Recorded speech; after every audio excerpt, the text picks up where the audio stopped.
the ashes to school the masses. Hello, everybody. Welcome to episode 118 of the Scholars Wrestling Show. I'm your man behind the microphone, Scholar Jeff. To my left is Scholar Tarek. Hello, everyone of the internet wrestling community. And to my other left is Scholar Brian. Extreme Rules actually got extreme for one match. Yes, it did. Yeah, it really did. In a way I personally didn't expect. I don't think anybody expected that. Yeah, you know what? Things got so extreme. Let's get extreme on this show. Let's get so extreme that we're going to break away from tradition. And we're not going to do backstage news first. Instead, let's just go right into our coverage of Extreme Rules 2016. Extreme Rules. Okay. I had to do it. You all were going to extreme, and I'm just going, yeah. I'm as extreme as my roommate's peanut butter sandwich. You have a roommate? Yes, exactly. Anyway, Baron Corbin versus Dolph Ziggler. Baron Corbin needed a low blow. Seriously? He's a heel. Are you serious? He needed to win. I was okay with this.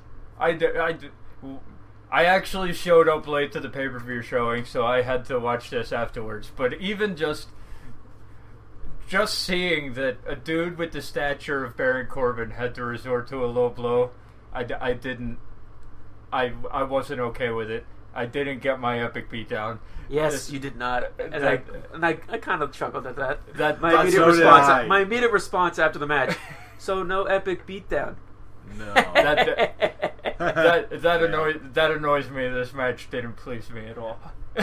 Yeah, it was what it was. It was a pre-show match. Well, it was fine. The weird thing is, we all were expecting this match to end the Dolph Ziggler Baron Corbin feud, but no, they're getting another match, a technical wrestling match next Monday. Dear. Apparently, they're just gonna keep Dolph Ziggler and Baron Corbin together till the end of time. Who does this help? Are you serious? It really doesn't help anyone. It could help Baron Corbin. No, they killed that. He needs a low blow to beat Dolph Ziggler. They already killed him. Unless, again, this is also an Extreme Rules match at Extreme Rules, no disqualification, whatever. In a straight-up wrestling match, if Baron Corbin wins clean, then that will really solidify it. I think in an Extreme Rules match, you should have just started taking out the weapons and killing Dolph Ziggler. I wasn't really angry that the no DQ match didn't involve any of the weapons, because they were saving all that stuff for the event itself. Thank you. I'm not exactly. I'm not angry per se. You're just disappointed? I'm disappointed. I'm like, Baron Corbin, dude is like 6'10", and he needs to beat Dolph Ziggler with a low blow. Former world champion Dolph Ziggler. With a low... I don't care. Former world champion. He's been a jobber for the last 2 years. He had to beat him. Stars, but he had to beat him. He had to beat him with a low blow. No. He didn't have to beat him. He wanted to beat him with a low blow.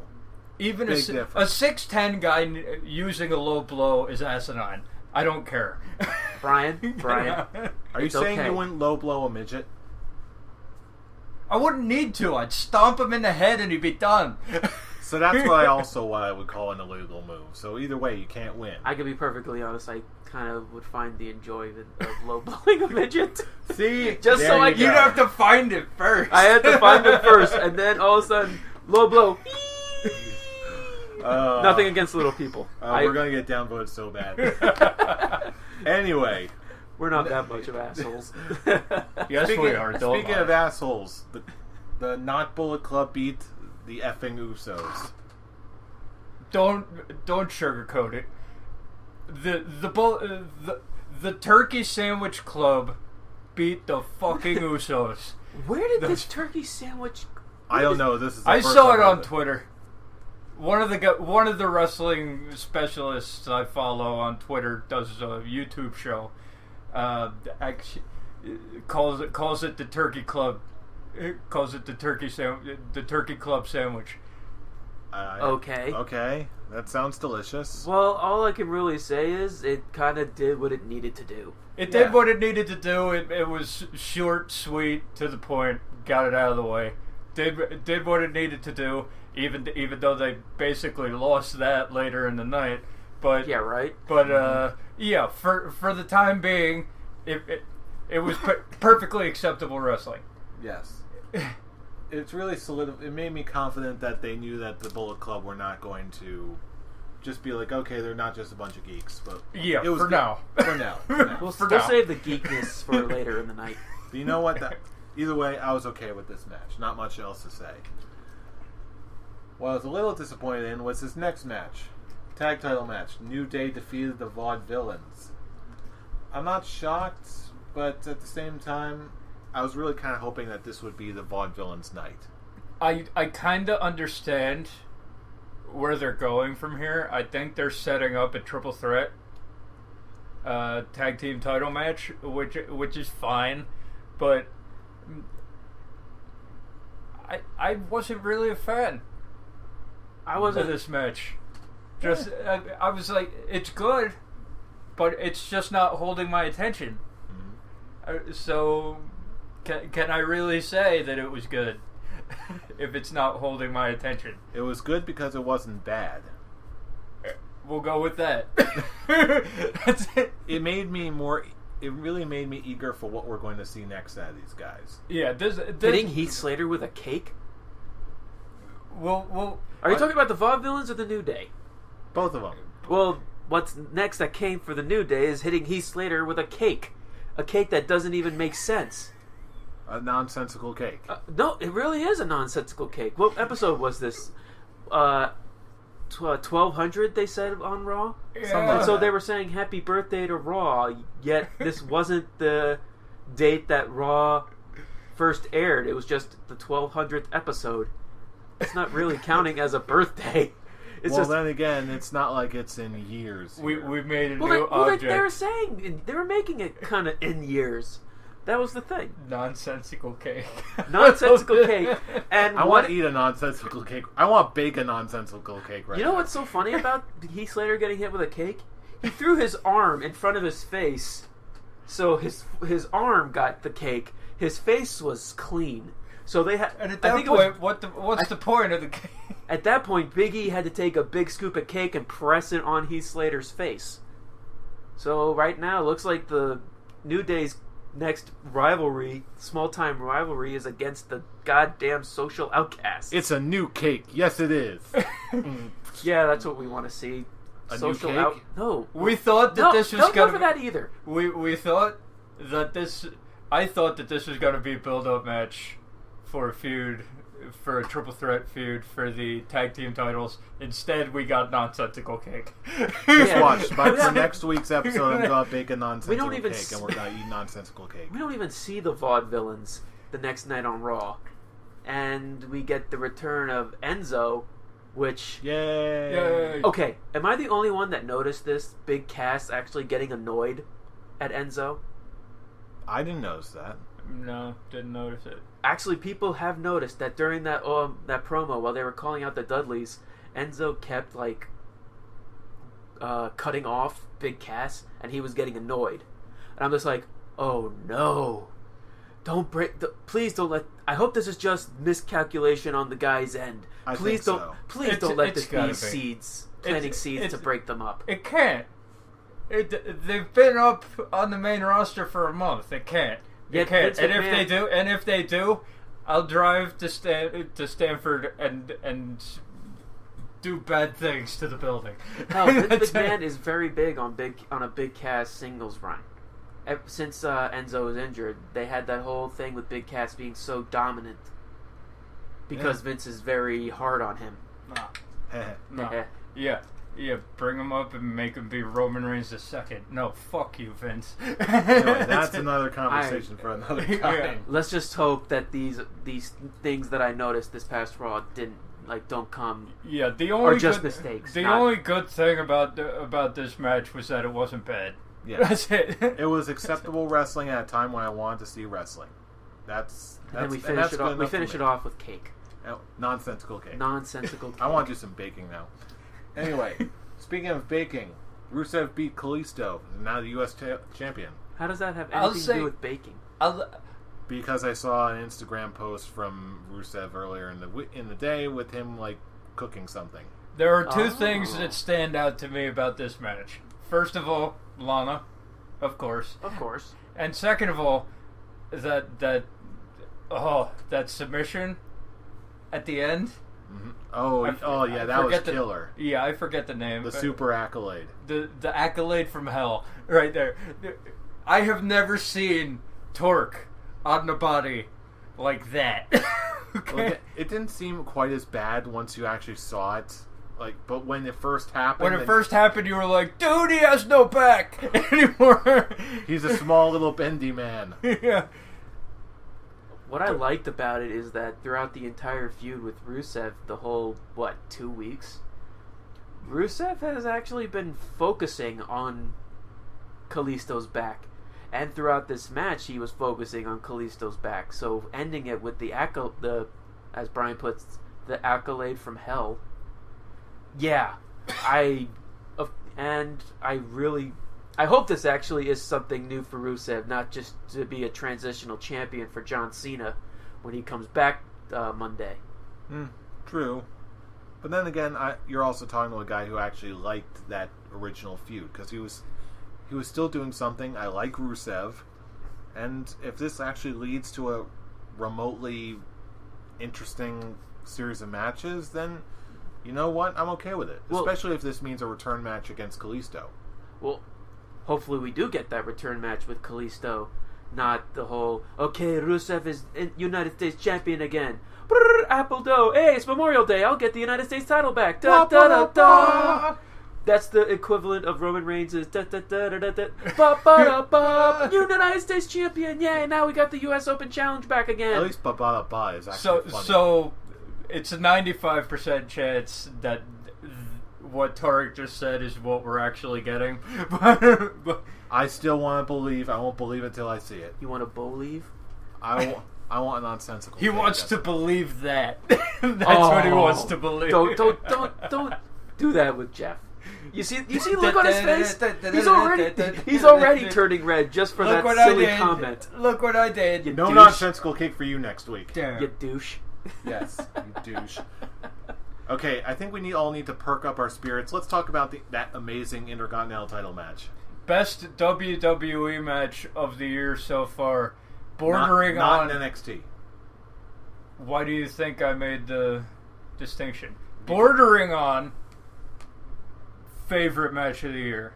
Right now, this match and the match with Sami Zayn and Nakamura.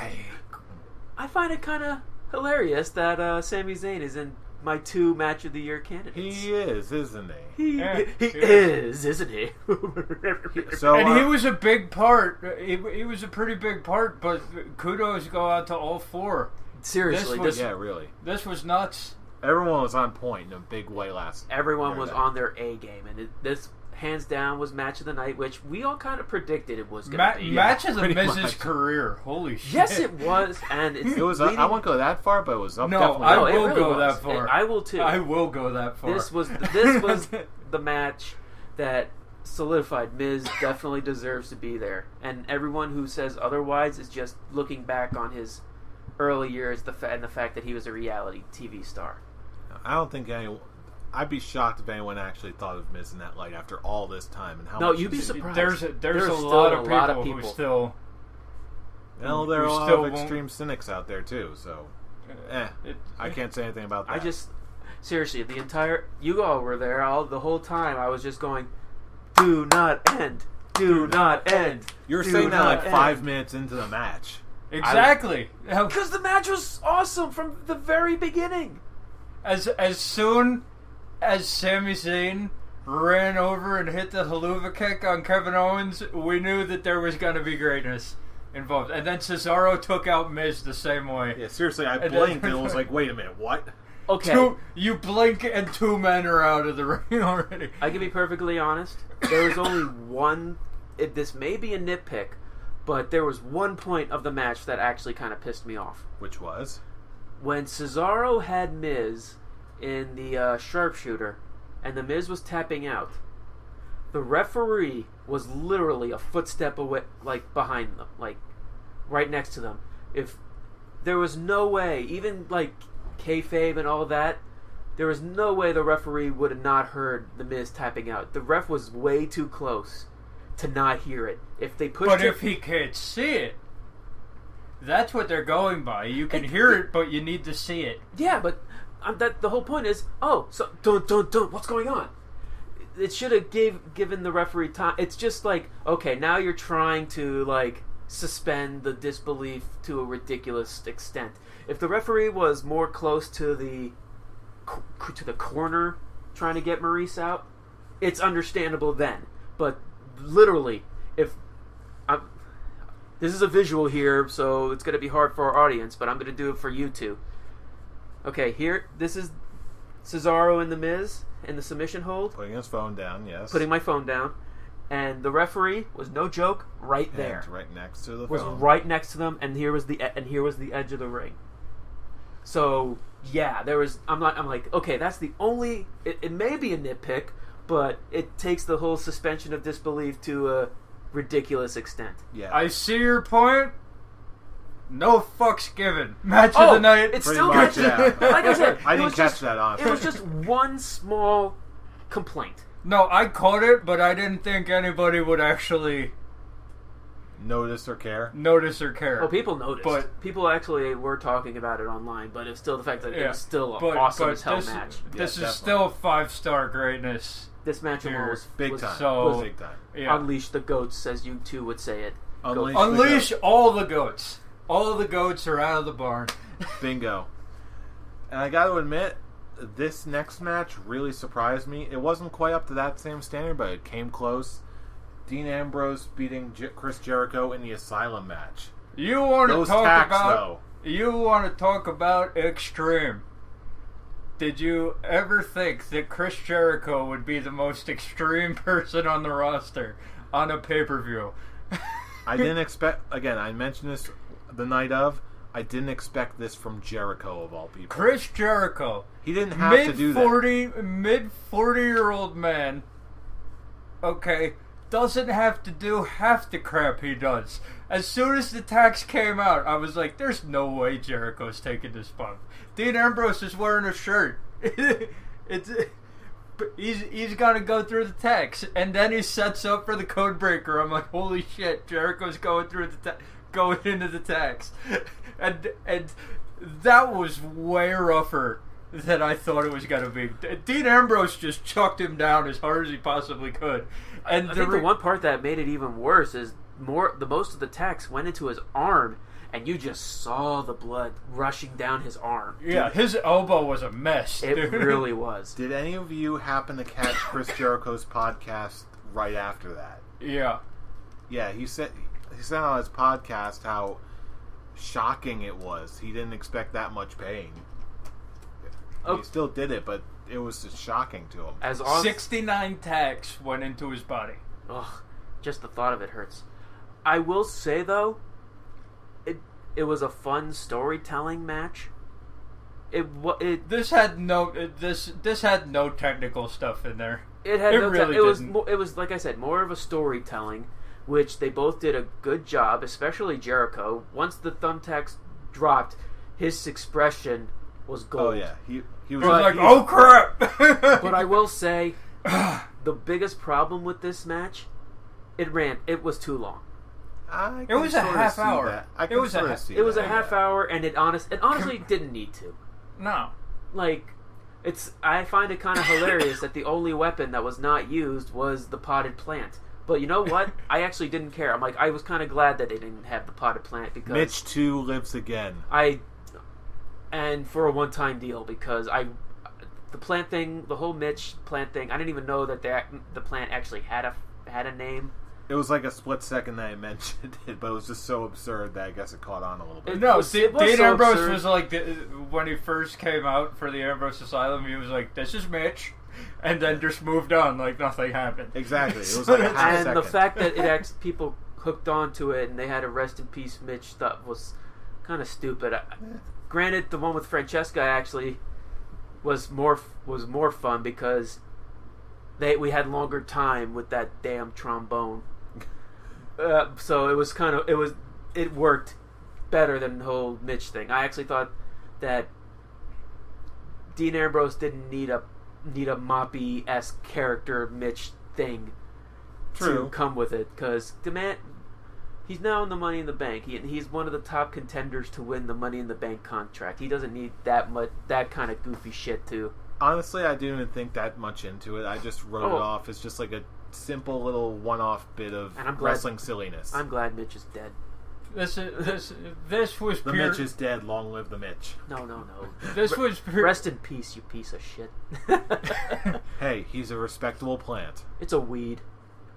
Nothing more. This was... I am agog at your terminology, sir. Aghast and agog at your disrespect to the Mitch. This is going on way too long, but yeah, yes. the match itself, it had fun moments. Was too long. People actually were bored with it, and the only thing people will remember this match for is the tax. Yeah, I admit I was sort of losing focus for a while there until the tax came out. I'm like, oh boy. I think the one thing that worked against the match was where it was placed on the card. I mean, it was right behind what possibly the best match of the year. I mean, they kind of backed themselves into a corner with that one. I don't think anyone could have followed that. And yeah, it was fun match. Too long for my taste, but it was more, like I said, more storytelling than anything. Yeah, true enough.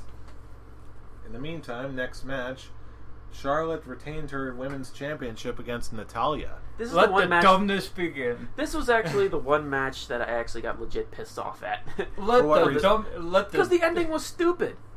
Yeah. It's once again adding to the point that like all the credibility that you built with Charlotte being a credible heel champion is now kind of out the window. Now they're into the cowardly heel champion, which I honestly hate, because every single heel is a cowardly heel. The WWE, when they put champions on heels, don't know how to build a heel champion. They need clean victories at some point. Okay. And it led to one of the worst booking decisions, whatever they did, with Ric Flair the next night, which I have said on this show. We said we didn't want it. They should not have done. Because it's the typical booking decision of, I don't need you. I'm now. Oh God, what was the word? I'm disowning you as my father. You're not. It's not. I'm no longer Ric Flair's daughter. You're Charlotte's father. And I'm just like. Granted, I liked what they were doing. Like, I understand why they did it with the promo. I was like, oh, okay, it's understandable. But that's what they've been doing with all family member factions. Can't we do something original with it? And granted, it was great. Like, what Charlotte did well, she put emotion into it. It was just the whole fact that it kind of was, both Rick and Charlotte looked uncomfortable with this, because it's like, okay, sorry Dad, I don't really mean this. I know it's just a story. I know this is not true, but we're just being paid to do this. Yeah, it didn't fall quite as flat for me, just because it's sort of a classic little trope, especially with something like wrestling. I've just come to expect that, honestly, that kind of thing. I was hoping that it would end up being like a Randy Orton, Bob Orton thing, where he just slowly disappeared. Not, get out of my life, I hate you, like what they did with Cody Rhodes. Yeah, again, I've seen it so many times where it can work, where it didn't really fall flat with me. It was just sort of, okay, this is where they're going with this. Okay, they put some heart into it, and it, believe it or not, I did hear the story going around that, believe it or not, it actually did get some heat, quite a bit of heat with Indian fans, mostly because they're a very family-oriented culture, and supposedly they were getting a lot of angry emails from parents saying they wouldn't let their kids watch WWE again.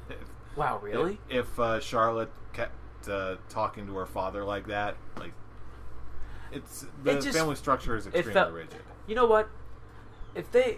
I would have only accepted this if they did it like after SummerSlam or after a huge event, and Charlotte actually keeps getting credible wins.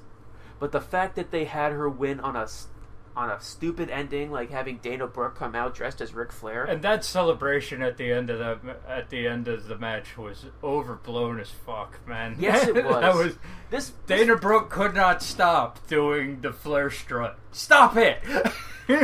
Granted, Dana Brooke is nice to look at. I was gonna say I wasn't paying attention to the strut. I'm sorry. Because you were checking out that body. You're not JML. Stop it. You can only have one. What? Only one person in the world can consider Dana Brooke attractive? No, he's the only one who can talk like that. Sasha Banks. Since when? Sasha Banks. Get it back in your head. Well, considering Sasha Banks is possibly out for a good while after the injury she sustained at a live show. What, the concussion that they're now saying she's going to the doctor for and is likely to be cleared? Did they actually say anything about... They actually said that she might be cleared? I actually heard it was kind of serious. They said that this morning. Yeah. Was it this? Okay, then I didn't hear about it. This was very, very recent. Oh, yeah, then that's news to me, because I've been reading for the past week that it actually may be something serious. But if you're saying she's cleared... I didn't say she was cleared yet. Likely to be. Mm-hmm. I hope so, because that would have just sucked that someone... Because the referee kneed her in the head by mistake. Oopsies. That was a pretty... And from what I heard, it's a pretty hard hit. Yeah. But again, we're going to see how the women's division develops over the next couple months or so. Charlotte is getting hurt by not getting these credible wins. Mm-hmm. They're hurting her character. That's my biggest problem with WWE, that most of their heels are cowardly heels. How they have it works with some people, like The Miz. But at least like Kevin Owens doesn't do that. Thank God. Yeah. But again, that's, to me, is a whole nother thing for another time. Thankfully, these stories are still going on, and we'll see where this goes. In the meantime, let's bring it on home. Speaking of which, Roman Reigns retaining his title against AJ Styles. Way to just bury AJ Styles in the dirt. Right. Okay, 14 chair shots. 2 Styles clashes. 1 on a chair. Kick out. Getting a finishing move from the club. Whatever they call their finishing club. move. From the club. What do they call their finishing move Who now? cares at this point? They're buried under the dirt too. And that's it. What? Okay, I'm trying to look at this from both a positive and a negative. The match itself, up until a certain point, was great. I was enjoying it. Then AJ Styles hits the Styles Clash. Fine. You know he's going to kick out of the first one. You're dumb if you think he's not going to. And then he hit it on the steel chair, and I was like, no way. No way. I know, I got so excited. And then he kicked out again. No, he didn't kick out. Those fucking Usos pulled the referee out of the ring. So, God damn it. Okay, like I said, I got positive and negatives on this match. The positives, AJ Styles and Roman Reigns actually work very well together. They put on a good match. But it's this, like, hell, AJ Styles makes Roman Reigns look better than how Triple H did at WrestleMania. Because Triple H can't do it anymore. Mm-hmm. I won't go that far, but I do see where you're coming from. But it's then moving past onto the negatives, because there was more negatives in this match than positives. It was pretty much their exact same match at Payback. To both the club and the Usos coming down. Now they can be more involved because it was an Extreme Rules match, so anything goes. And it just... The fact that, like, AJ got put through both tables. No. Hell, one wasn't even taken, like, didn't have the top cover or all the monitors. He was just, yeah, here you go. Oh yeah, he landed on me. Collapse. I love that whole delayed reaction from that table. Oh yeah. Oh hi. Oh shit, I'm sorry. Collapse. And only the actual table part collapsed. Yeah. Like everything else was still up. Exactly. The and the table is still standing. I am the table. And then like it led to the multiple finishing moves, which is just it reached the point of ridiculousness. Granted, yes, AJ got speared like twice before. Once before. When? That super spear outside the outside. He missed it. No, he didn't. He got that big. Oh, the running spear. Got it. Yeah. The Granted, granted, it took two, possibly three. I have to look at the match again, but he missed one through the barricade. Okay, which looks cartoonish to begin with. Yeah. Because I swear to God, it's like they Reigns didn't even try to make that look like. Oh yeah, he just ran straight through it, rocked it over. But yeah, it took two big spears to take down AJ Styles. Granted, it can't take one Styles clash, nothing kick out expected. Second Styles clash on a chair. Those fucking Usos. And then those Usos come in, and then AJ decides to go nuts. And just take out all three of them, which the crowd was absolutely loving, because finally. Then AJ gets a little cranky and goes for the phenomenal forearm. Well, not even that. He tried to go for a pin, but before the pin could even start, whichever Uso came in and kicked him. That was after the Styles clash. No. On the chair. He pulled him a little bit, and he just kicked him off, and then he went on to the ropes to do a phenomenal forearm immediately after. Because that was my big that was my big complaint about that, because it went by so fast. It's basically to the point where Roman wasn't selling the chair shots, where it's like if they took some time for him to quote heal, it would have made sense for him to reverse a spear. But because it happened so fast, it took the believability, and that makes everyone's like, oh, do your best out there, but make Roman look strong. The only thing that would have been worse is if they did the thing that they did on Raw, where he ducks the forearm, runs into the ropes, and then spears him. At least this was a jumping spear. Yeah, and then lands to a jumping spear, 1, 2, 3, and it's like 1, 2, 3, exactly. And you just buried everyone involved in the club into the dirt in one night. Yeah. I mean, I keep hearing people say that at least the match was good, even if you didn't like the result. But, I don't know, just after hearing this whole exchange, it's made me kind of want to go back sometime tomorrow and actually rewatch this thing to see what I think of it. Outside of that, I just remember it being, I just wanted AJ to win, but hey. Hey, like I said, these two actually work really well together, and hopefully down the near future, it'll help. AJ will eventually go back into the title picture. Granted, from what it's looking like with him losing his Money in the Bank qualifying match and him basically telling the club to get lost, I don't see that happening anytime soon. Right.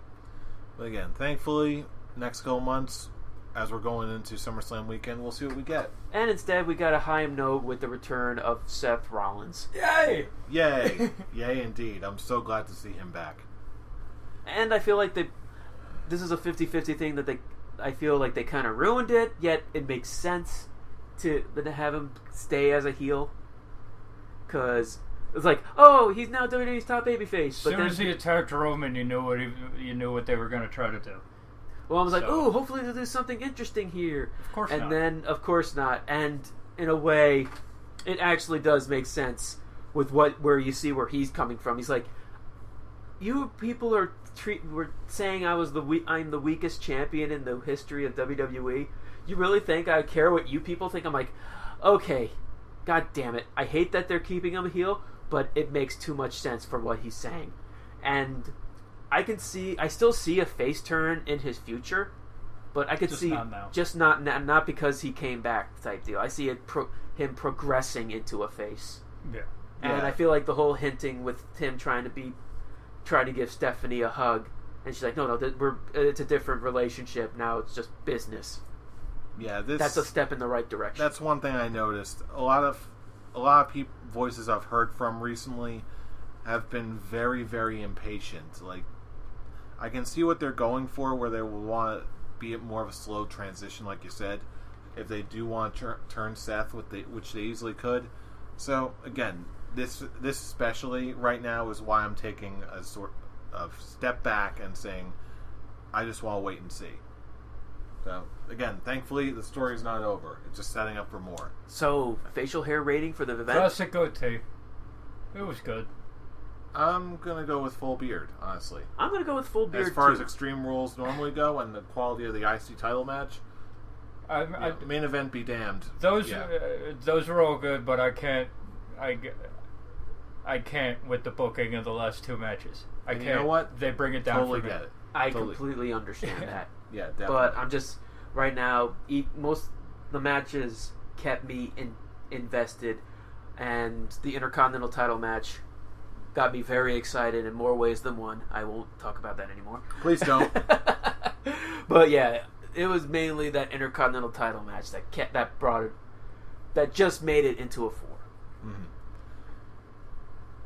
Anywho, that's Extreme Rules in a nutshell. But we can't close out this show without touching upon, naturally, a little bit of backstage news. Indeed. At this point, we've already gone through the event. Now let's go ahead and walk through the curtain and check in on a little backstage news. Extreme! Extreme edition. Get these damn pins out of me! Well, we didn't get any pins out of you, but apparently we did get Adam Rose, Cody Rhodes, and Eden out of here. Well, no one really cares about Adam Rose. Adam Rose, get your life right, then maybe come back. Really, the biggest story is Cody Rhodes requesting his release and was granted it. I like WWE doesn't like his explanation on Twitter, but I like his explanation on Twitter. Well, if you're trying to give the WWE ideas to give to you, and they're basically telling you to fuck off. To an extent, yeah. Okay. The nice way of saying it. Yeah. I would do the same thing. I'm like, you've made enough money. You have a good life on the outside. You got a good wife on the outside. You've got a ride or die chick on the outside. Who left with you now? Who left with you for the same kind of reason. She had 2 months left on her contract. She was gonna leave anyway, but she was like, if my husband's not here, why should I be here? Can I leave 2 months earlier? And they gave her the release. But Cody Rhodes has been one of their best actual match performers for the last 6 years? Yeah, 7 years. Mm-hmm. Okay, and you give them ideas for your character, and they tell you to go away. Take your none ideas. Of it just go away. It's just like, no, we like where you're at now. Take your ideas somewhere else. As much as anywhere else would be glad to have you.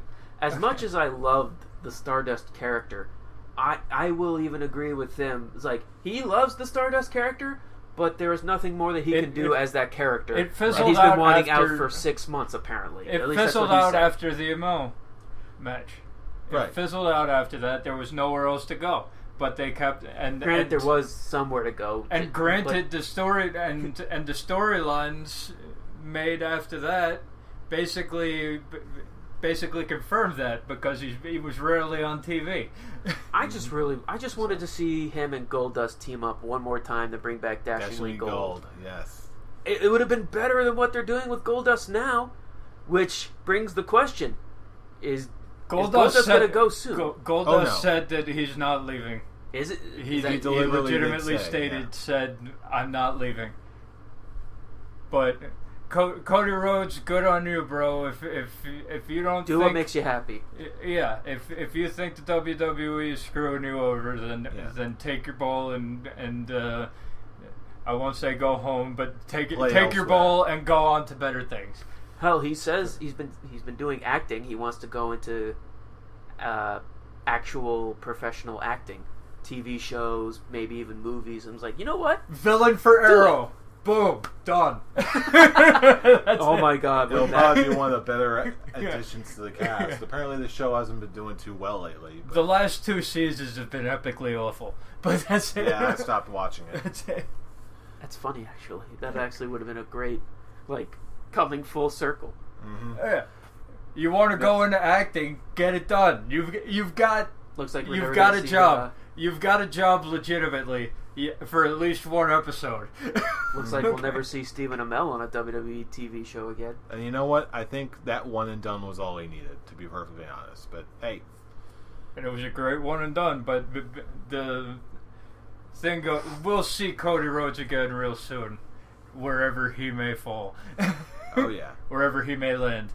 In the meantime, What? Fall and land. Oh, boy. Since he's going to go in Arrow, superhero landing, superhero landing, superhero landing. You people. Superhero landing. It's terrible for your knees. Yeah. All right. Before we close things out, we need to talk about the big news coming out of this week. Not only, in case you've been living under a rock, not only is SmackDown going live on Tuesday nights now, but it will also be bringing the brand split back with it. Let's face it, okay? The shocking news here is that SmackDown, ever since 1999, okay, has been taped. Okay, the shocking news here is that finally SmackDown is going live. Okay, everybody's been calling for a brand split since January. Okay, so everyone's been saying brand split's coming. So I'm not shocked that, hey, a brand split actually is coming. I'm happy that they're bringing back the draft. Not sure about the 2 titles thing. Because remember what happened last time. Yeah, I really hope they don't end up doing that, because that's actually the one thing that I'm not, I'm kind of 50-50 on the whole brand split, draft, and all that. The fact that they're bringing it back. The good part of it, I'm happy that now, what I said when I posted it on our Facebook page. Now that's finally, SmackDown is finally live. And we can finally get rid of those edited fan reactions. Now it could be natural audience reactions. You'd be surprised how much they tape delay to edit reactions on the live show. So all I know is that they mute Roman Reigns' boos. That's all I know. That how far they go. Yeah, and that's all I need to know. Yeah, pretty much. Yeah. But hey, at least it's not a guy who is obviously hated. A guy who's obviously getting cheered. Because it's being put in that they're getting cheered, not because it's natural. Like Ryback, for instance, when Ryback was on an episode of SmackDown. Oh, good lord. We know for a fact that no one cared about Ryback. Instead, dun, dun, dun, those aren't real. Yeah. But it's basically... But it now leads back to my negative.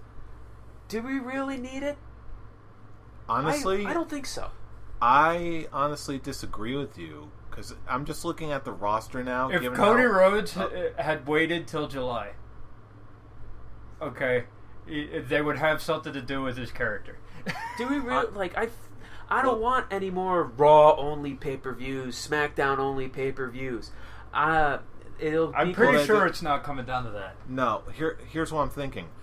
Just looking at the way the roster is right now, given how dense and how good it is, in years past it wouldn't have been able to support a brand split like this, but now I think it can. Now they've got all these different guys that they all need TV time, they all need development, they all need something to do. If the roster is this dense, with the star power and the talent that they've got, not only will it give more people to shine, but it'll also give more variety in the shows. And also, here's how you deal with the pay-per-view thing. Okay? The pay-per-view is both brands. Okay? 8 matches per pay-per-view. Okay? Each brand gets 4. Okay? So that means that all of your talent gets TV time, but only the talent that is showing good, having good matches, good storytelling, and all that. So each brand gets 4 matches on a pay-per-view. It's just very hard to see, like, as we were talking about the whole championship, will they unify the belts and have 2 world titles They probably again? will. That is what I'm worried about the most, honestly. Because it's hard. Kind of it's even hard when they did it back in the day before they split the championships again. Like, oh, one champion is going to face a Raw guy. Oh, now we have a SmackDown guy. Now we'll take care of that. The Raw guys don't matter right now. What is it now? Just going to be triple threat matches most of the time, so we can have a Raw and SmackDown guy go for the title. Here's what I'm thinking. At least this is how I would do it. I would keep. I'm just thinking back to the first brand split. Take the World Heavyweight title, leave that as the champion can go to both shows. Leave that way. Do the same thing with the tag titles. But either way, the first and main thing, the WWE World Heavyweight Champion needs to be able to go to both shows. I'm thinking you can do that with one other title. I'm thinking either the women's division or the women's championship or the tag titles. Or you can... I'm thinking maybe you can bring the tag team division to make that either SmackDown exclusive or Raw exclusive. Same thing with the women's title. But ideally, I would like to see women's title be universal, World Heavyweight Championship be universal, maybe the tag team belts be universal, just because I know that the New Day is such a hot act right now. Leave the Intercontinental title on Raw, bring the US title to SmackDown, and then if you have to make more of the titles show exclusive, you can do one or the other. You can make either the women's title and the tag titles, you can bring either of them to one show or the other. Or, if only one of them is show exclusive, you've got the Cruiserweight Classic coming up. You got all these new talents showing up. Bring back the Cruiserweight title. Make that a thing. Like what WCW used to do with their luchadors. Make that a whole new division. I feel that the only way this could go horribly wrong is if they do what you were saying with the brand-only pay-per-views. I'm like, you can't do that. Yeah. You can't. That now that they have a network, now that they have their own network, it seems more likely that they'll do that. They'll make their own specific events. Back in the original day, they had to pay different companies to do it for pay-per-view. If they do two pay-per-views a month, one for each brand, then that's whatever. That fine. Would be overexposure. That would be over. Well, I mean, one for each brand. I mean, either way, brand only pay-per-views will not work. They didn't work before. I don't like. They're not gonna work again. So the smartest thing would be figure out how you're gonna do your titles, but each brand gets 4 matches. Stick with the pay-per-view schedule. 4 matches for one brand, 4 matches for another. Mm-hmm. I'm just not very thrilled. It's like back to my whole argument with like what you're saying, have the world title be universal. Like if he's going after if the title is going after if a Raw guy is going after it, what's the SmackDown people gonna do? Just not do anything? I'm pretty sure. I'm pretty sure they're ununified. I'm 80% sure that they're gonna ununify the titles and each brand will have a title again. I'm not convinced of that because there's another way to do it. Here's what I'm thinking. Instead of, first of all, no show exclusive pay-per-views. Instead, make pay-per-views the one time where that's where, again, like you said, have a mix of Raw and SmackDown guys, and they can easily have a bunch of either vignettes or interviews or backstage segments where you have the people from both shows interacting. That way, this can open the door to new feuds. You can have trades proposed in kayfabe. You can set up all these different types of new situations that, just because of the setup, can be a lot fresher and more engaging. Plus, and here's another thing I just thought of, one other possible added benefit to having a brand split: lower ticket prices. You think it'll be that way? Because I'm not saying it will be that way. I'm saying it seems a possibility to me, just because of how some of the talent will be divided. Some people might prefer SmackDown to Raw, and some people might not care. But either way, with more, like, if you want to see a specific talent, you're going to have to just go to you're going to look for specific pay-per-views first. Like, honestly, I don't know, maybe you might take something different away from this than I did. But I was just recently looking at, obviously, WWE is coming to our neck of the woods for SummerSlam. So I was looking at ticket prices. Tickets for SummerSlam on, like, StubHub right now are still available. There are still some nosebleed seats still left. But even then, they're looking like $150 a head. Because of SummerSlam. Yeah.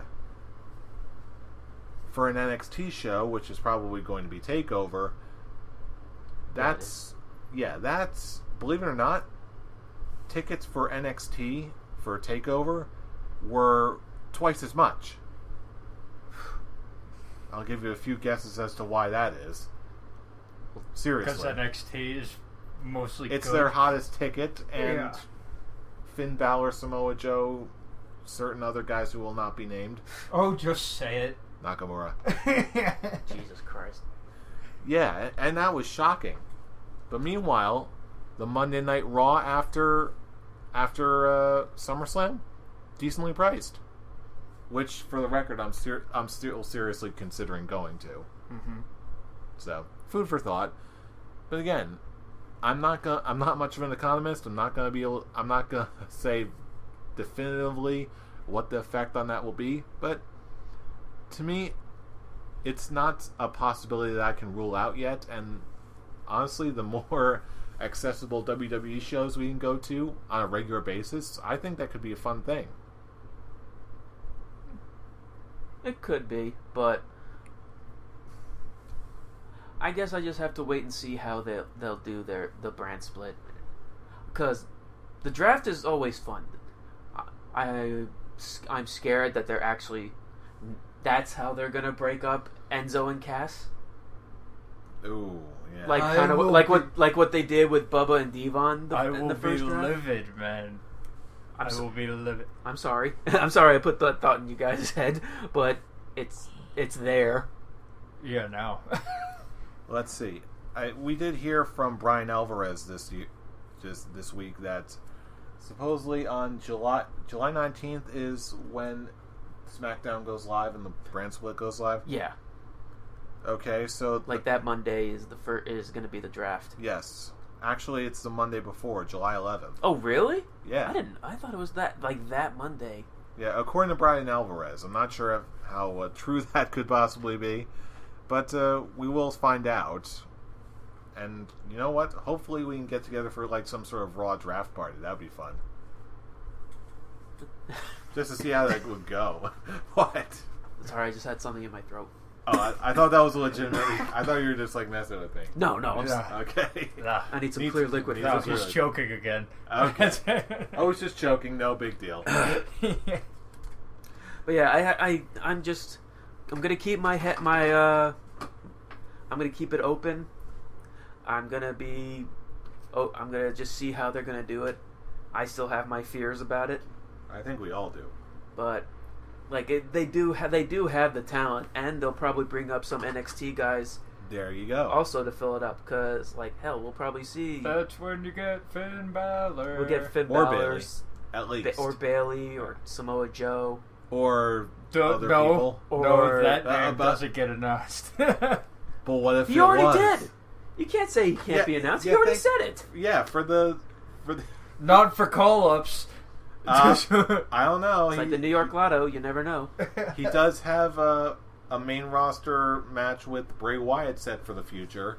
Does he? Yeah, he does. Legitimately? Yeah, he does. That's the one thing that's actually, speaking of Uncle Bray, it's disappointing that I've been reading that he's going to come back as a heel. Yeah. It was just, he was slowly developing a face turn, and people were loving it. People want to see a face Uncle Bray. But as far as I'm concerned, people are going to cheer for him no matter what he does. And as far as I'm concerned, all these reports are very, very early on. Well, Bray is on the verge of coming back. Yeah, well, he's not back yet. And as far as I'm concerned, booking plans can always change on a dime. I hope so, because I just don't want to see him go back to him be back under the status quo of being the heel that loses the big one every time. I'm sick of that. Hey, you're preaching to the Pope right now, but you know what? We're not at the end of the rope yet. There's still a lot more wrestling to go, thankfully. But in the meantime, we want to know what you think of the draft. Who do you think is going where? How many NXT call-ups will it be? Who's gonna go where? We want to know, because we don't want to wait until then. So, of course, you can drop us a line throughout any of the normal means. Leave us a little comment below this video. Give a thumbs up if you like what you hear. Subscribe if you want to hear more every single week. Of course, you can also check us out on the Facebooks. All of them all at once. Look us up under the Scholars of Wrestling Show. Look for our happy, pretty faces. And, of course, you can also find us on our Twitter machines. Just follow our main account at ScholarsOW. Tarek, where can they find you? I'm at the Avataric. Brian? At Atomic Beanpole. I'm sorry, what was that? At Atomic Beanpole. Okay, thank you for clearing that up. Yeah. And I'm Robbie Rage. All one word. Drop the hype. I was about to say drop the hypothesis. What the hell am I talking about? Go have some more of your Robbie Rage cookies. I will. I'm Robbie Rage. All one word. No apostrophe. Thank you. Smooth criminal. Smooth criminal. I need more of that nonsensical cake. No, I'm going. Nonsensical cake for the win. We're the Scholars of Wrestling. You have just been schooled. You're welcome. Nonsensical cake. And now the only way for Cesaro to get a world title is having an ununification. Cake.